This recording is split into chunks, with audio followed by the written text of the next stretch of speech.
नमस्कार. होम मिनिस्टरमध्ये मी आदेश बांदेकर आपल्या सगळ्यांचं मनापासून स्वागत करतो. पोस्ट काशिक, तालुका मुळशी, पुणे आणि इथे राहणाऱ्या आशा दत्तात्रय शेळके या वहिनींना भेटणार आहोत. काय सुंदर असा हा परिसर आहे. पवनापासून जरा पुढे आलं की मुळशी, आणि या मुळशीला आल्यावर सगळीकडे निसर्ग निसर्ग आणि सुंदर असा निसर्ग.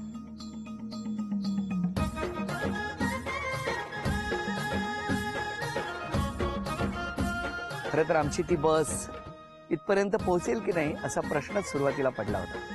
पण होम मिनिस्टरचं कुटुंब म्हटल्यानंतर आलेलं प्रत्येक आव्हान आपणही स्वीकारायचं, आपण ते आव्हान झेलायचं आणि पुढे जायचं. मग सगळे गाडीतली मंडळी उतरली आणि सगळ्यांनी ठरवलं ही बस तिथपर्यंत पोहोचणार. मग काय, एखादी अडचण निर्माण झाली की संपूर्ण कुटुंबाने आपण एकत्र आहोत असं म्हणत सगळ्यांनी आपलं एकजुटीचं बळ एकवटायचं. नेमकं तेच झालं आणि मग ढकलत ढकलत का होईना ती गाडी इथपर्यंत पोहोचली. कारण या माऊलीच्या आनंदासाठी आम्ही सगळे धावत असतो. ती माऊली सुद्धा रोजच्या जीवनात आलेलं प्रत्येक आव्हान हे लीलया स्वीकारत असते आणि त्याचबरोबर त्या आव्हानावरती मात करत असते. पाठीमागे सुंदर असा डोंगर, एका बाजूला पाणी, दुसरीकडे खोलवर अशी दरी, अशा उत्तम वातावरणामध्ये शेळके कुटुंबाशी आज आपण संवाद साधणार आहोत. आणि एवढंच नाही तर विनंती पण करणार आहोत किंवा जाणून घेणार आहोत. तुमच्या घरात काही क्षण आम्हाला निवारायला यायचं झालं तर परवानगी मिळेल का? चला भेटूया शेळके कुटुंबाला.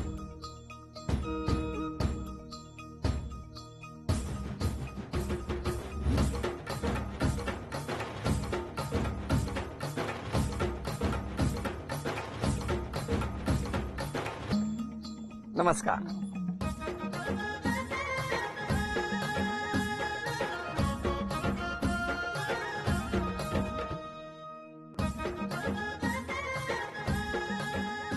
क्या उखाणा? रुसलेल्या राधेला कृष्ण म्हणतो हास, दत्ताचं नाव घेते आदेश भाजीसारखा. द्या ओळख करू. हे माझे मिस्टर नमस्कार. दत्ता शेळके. हे माझ्या सासूबाई सुमन नमस्कार. शेळके. हे माझे सासरे. नमस्कार. हे माझ्या जाऊबाई. नमस्कार. त्या माझ्या मोठ्या जाऊबाई. नमस्कार. हा माझ्या मोठ्या दादांचा मुलगा. हो. ते माझे मोठे भाऊजी. नमस्कार. हे माझे छोटे भाऊजी. नमस्कार. हे माझे सासरे. बर. ह्या मोठ्या जाऊबाई. ते माझे मोठे भाऊजी. नमस्कार. त्याच्यानंतर ते त्यांचे छोटे भाऊ.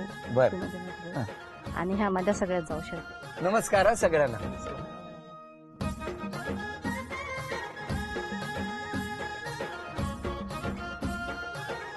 सुरुवात करूया आजच्या गप्पांना.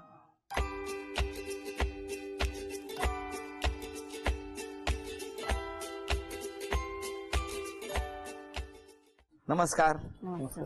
नमस्कार. नमस्कार. कुठलं माहेर तुमचं? बीड सांगवी. कुठे आलो? आष्टी तालुक्यात, बीड जिल्हा. घरी कोण कोण होतं? घरी आई वडील आणि एक भाऊ आणि बहीण. नमस्कार. तुमचं बालपण? माझं बालपण इथंच माझ्या मूळ गावी गेलंय.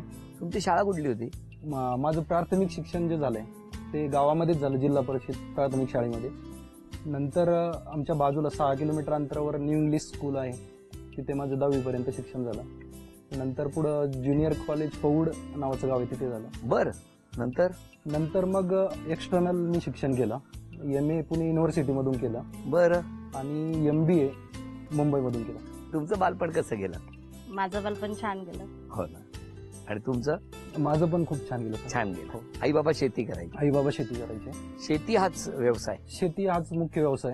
हा. आणि परिस्थिती अभावी माझे मोठे भाऊ अगदी 7वी पर्यंतच त्यांना शिकता आलं. त्यानंतर 7वी पासून अगदी गुजरातला जाऊन हमालीचं काम करून माझे शिक्षण आणि आमच्या कुटुंबाचा उदरनिर्वाह करण्यासाठी ची जबाबदारी त्यांनी घेतली. बरं. आणि माझे 2 नंबरचे जे भाऊ आहेत त्यांना पण परिस्थितीमुळे शिकता नाही आलं. त्यांनी आई वडिलांना मदत करून शेतीमध्ये जसं कसं उत्पन्न वाढवता येईल याच्यासाठी त्यांनी पूर्ण हे केलं. हे तुमच्या ज्या काही आजपर्यंतचा प्रवास आहे त्याच्यामध्ये आई वडिलांबरोबर 2 मोठ्या भावांचं खूप मोठा वाटा आहे. हो सर. हो ना. तुमच्या बाबतीत कसं झालं? माझे वडील शेती वगैरे करतात, पण असा काही प्रसंग नाही घडला. मग मला सांगा, तुम्ही काय मुळशी बघायला आले होते का इकडे? नाही. काय हो, कशी झाली? कारण तुम्ही तिकडे आष्टी, हे इकडे, मग कसं जमलं? माझे काका इथं आहेत, त्यांच्या ऑफिसमध्ये हे येत जात होते. कशाला जायचं त्यांच्या काकांच्या ऑफिसमध्ये? ते कामासाठी. मग? कामासाठी नाही, तिथे ते ह्यांना म्हणतात मुलगी तुमच्यासाठी जायचो. नाही यांना मुलगी तिला पाहिजे होती. तिला माहिती नाही. माझ्या काकांना त्यांनी सांगून ठेवलं होतं की एखादी मुलगी जवळची आहे का, मी मुलगी पाहतो. बरोबर. मग त्यांनी सांगितलं माझ्या मावस भावाची एक मुलगी आहे. हा, मग तेव्हा ते तिकडे पाहायला आले. कुठे गेला होता? बीड सांगितलं सर त्यांच्या गावी. हो, माझ्या तुम्हाला माहिती होतं हे येणार होते ते? हो माहित होतं. कसं काय? एकटेच आले होते? त्यांच्यासोबत एक मुलगी आली होती. मुलगी घेऊन फिरायचे तुम्ही? मुलगी बघायला जाताना सोबत मुलगी कशाला? ऑफिस मधली एक मुलगी होती. हा, मग? त्यामुळे खूप गावामध्ये हे चाललं होतं की चर्चा. 10 वर्षापूर्वी की एवढं हे नव्हतं जास्त. बरोबर. तुम्ही मुलगी बरोबर घेऊन का गेले? त्यांची मुलीचे जवळची होती. तसं मुलीचे नाही, नाही, बरं झालं. बोला, जवळची बोला. म्हणजे घरच्यांचे जास्त संबंध होते त्यांच्या अच्छा, ओळखीतली घरच्यांची. होती, हो, ओळखीतली. ओळखीची होती. मग तुम्ही त्या मुलीला घेऊन का गेले? मुलीचे गुण मुलीला कळतात. मुलीलाच.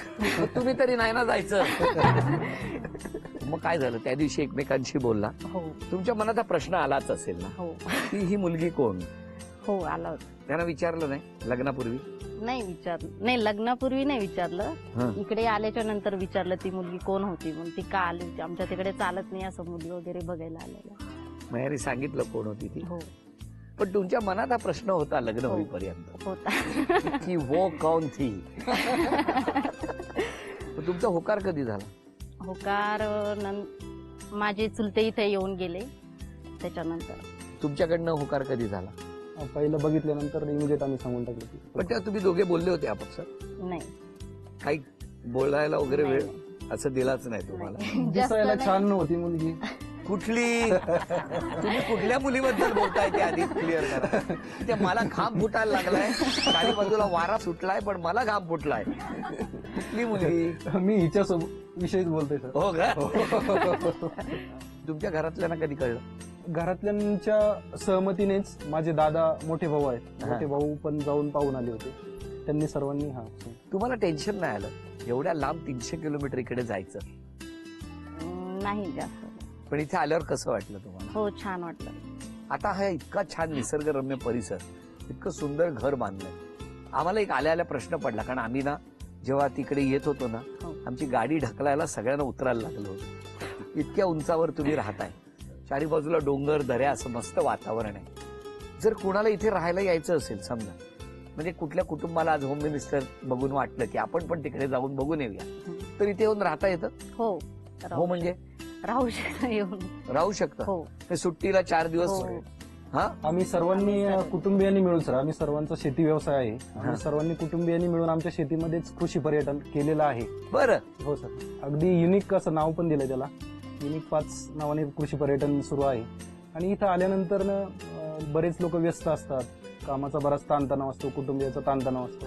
तर अशा वेळेला कुठेतरी जाऊन आपलं मन मोकळं करावं, मनसोक्त राहावं, आनंद घ्यावा, अशा उद्देशाने सर्वांनाच आपणही आनंदी राहायचं आणि येणाऱ्यांना पण आनंदी ठेवायचं. म्हणून हे तंबू दिसत आहेत हो सर, सगळे. हो सर. मला वाटलं तुमच्या घरातली सगळी लहान मुलं आहेत ती रात्र झाली की तंबूत जातात.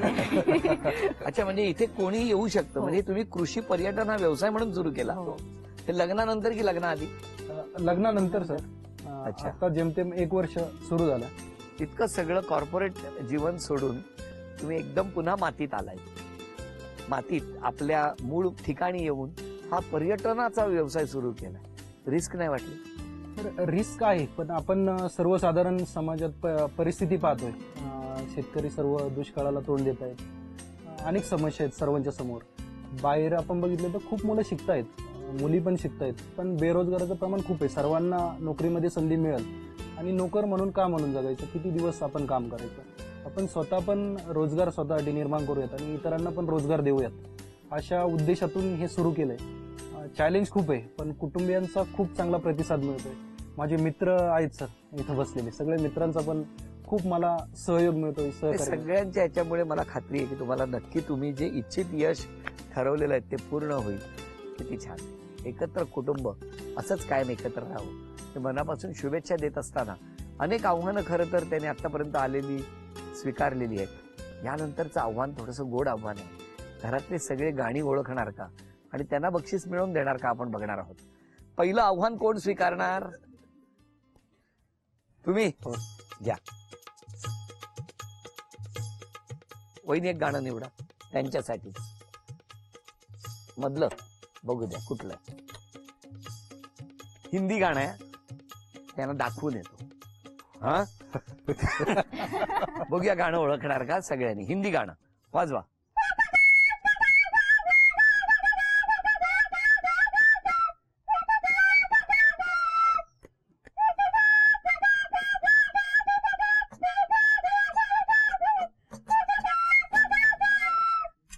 परत एकदा 1 2 3 परत.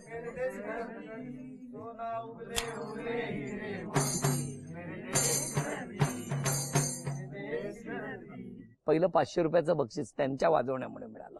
अभिनंदन. वैदींकडे द्या. एक गाणं निवडा. मराठी गाणं आहे. बोलायचं नाही कोडी, गप्प राहायचं. वाजवा गाणं.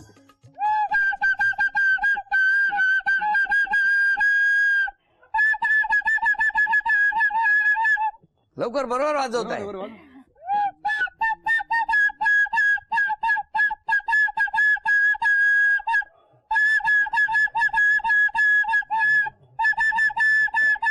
सांगा. म्हणा कुठलं. म्हणा नीट गायलात तर कळेल.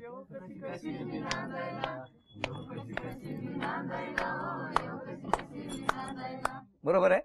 हा बाऊल फेकून मारा तिकडे. तुम्ही वाजवा जरा.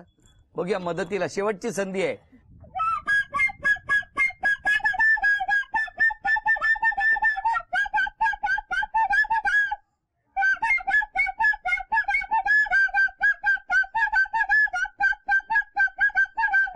थांबा. म्हणा झिंग झिंग झिंगट म्हणा.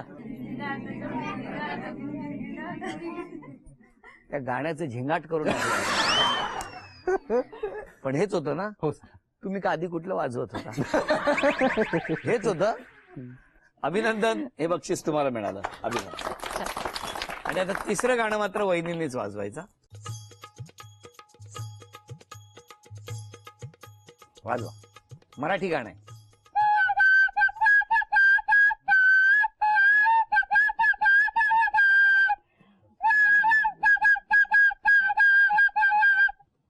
परत एकदा.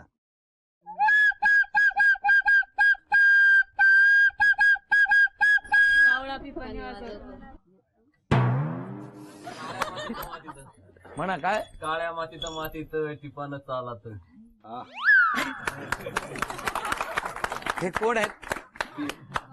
मोठे धीर. शेवटी मोठा भाऊच धावून आला. वहिनीच्या मनातलं गाणं धीराला कळलं. काळ्या मातीत. आणि तुम्हीच कुठलं होतं. कावळा पिपळ. अभिनंदन वहिनी. हे 1000 रुपयाचं बक्षीस सुद्धा तुम्हाला मिळालं. आता तुमच्यापैकी कोण येणार गप्पा मारायला बघूया. सावित्री रघुनाथ शेळके, प्रियांका निलेश शेळके,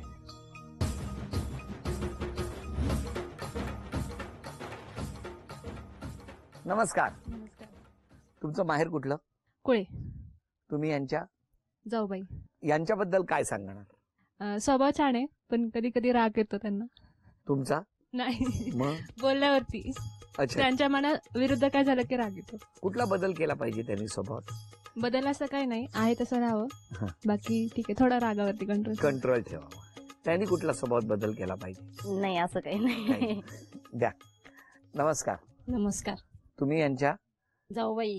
तुम्ही कुठे राहता. आम्ही ना तिकडे खाली राहतो. काय सांगणार. तुमचं काय म्हणणं आहे यांच्याबद्दल. काय नाही फक्त ते असं काही बोललं की जरा रागवतात ना. हा. मग त्यांचा राग कमी करावं. एवढीच तुमची हो इच्छा. एवढीच. यांच्या स्वभावात काय बदल केला पाहिजे. नाही सर. काही नाही. काही नाही. सगळं बरं आहे. हो. हे बरं आहे. ह्यांना सगळ्यांमधलं चांगलं दिसतंय. आणि बाकीच्या म्हणजे अगदी तलवार काढूनच आल्यासारखे आपल्या. घाबरू नका. 300 किलोमीटर लांब असलं तरी मी नाही, आलोय माहेराहून. नाही असं काय काही आमची वहिनी काय बोलत नाही तर आपले सगळे मिळून नाही. एकदम सगळं व्यवस्थित आहे. सगळं व्यवस्थित आहे. आता घरामध्ये ना 3 वस्तू लपवल्यात आम्ही. त्या घेऊन यायच्या. एक एक वाक्य सांगणार. तुम्ही घेऊन या. घर थोडं लांब आहे म्हणून तुम्हाला थोडंसं 30 सेकंद जास्त देणार. पहिली वस्तू तुम्ही आणायची चांदीचं नाणं. मग तुम्ही चांदीचा कुंकवाचा करंडा घेऊन यायचा. आणि तुम्ही घरामध्ये आम्ही जी लपवून ठेवलेली चांदीची अन्नपूर्णा आहे ती घेऊन यायची. आणि तुमच्यासाठी वाक्य आहे, तुम्ही सांगायचा कुठे ते. फणसाखाली क्षणभर विश्रांती. चला, वेळ सुरू झाली. लवकर लवकर. इकडं इकडं इकडं इकडं चैन उघडा.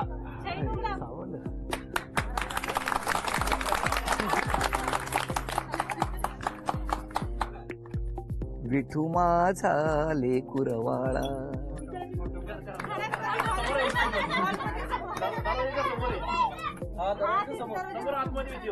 लवकर. हळू हळू हळू हळू. या सगळ्या धावपळीत तुमच्यासाठी फक्त 20 सेकंद राहिले. टिक टिक वाजते डोक्यात. लवकर. 10 9 8 7 6 5 4 3.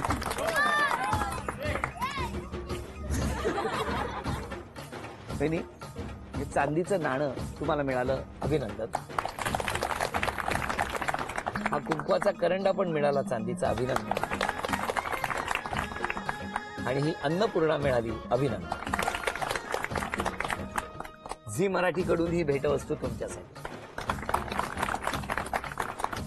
ही तुमच्यासाठी.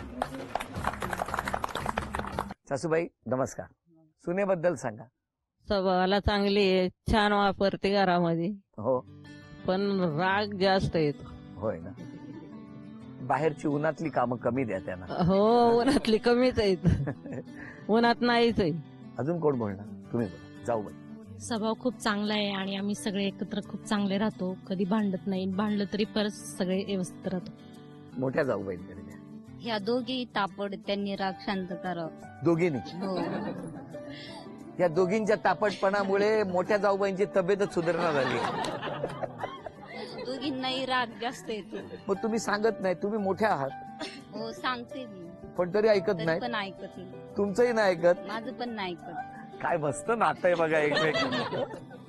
अजून कोणाला बोलायचंय का?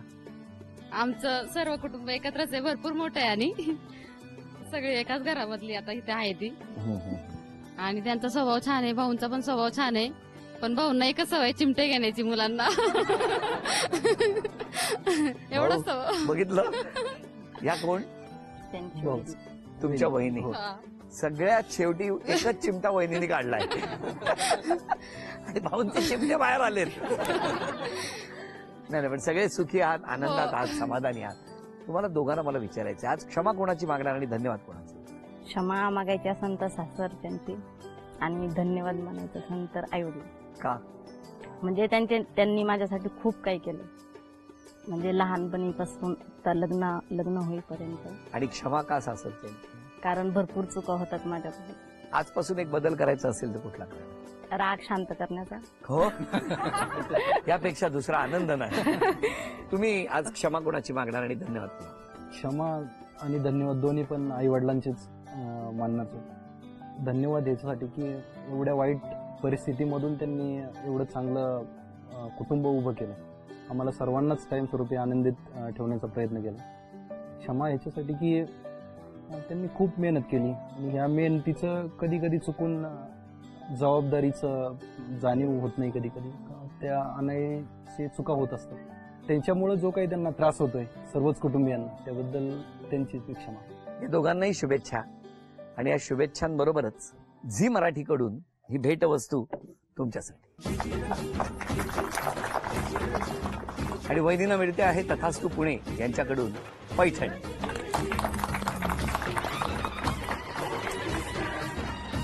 अभिनंदन. मुळशी जवळ असलेल्या काशिकमध्ये रंगलेला हा आजचा भाग इथेच संपतो आहे. पुन्हा भेटूया अशीच एक पैठणी घेऊन होम मिनिस्टरच्या पुढच्या भागात. नमस्कार.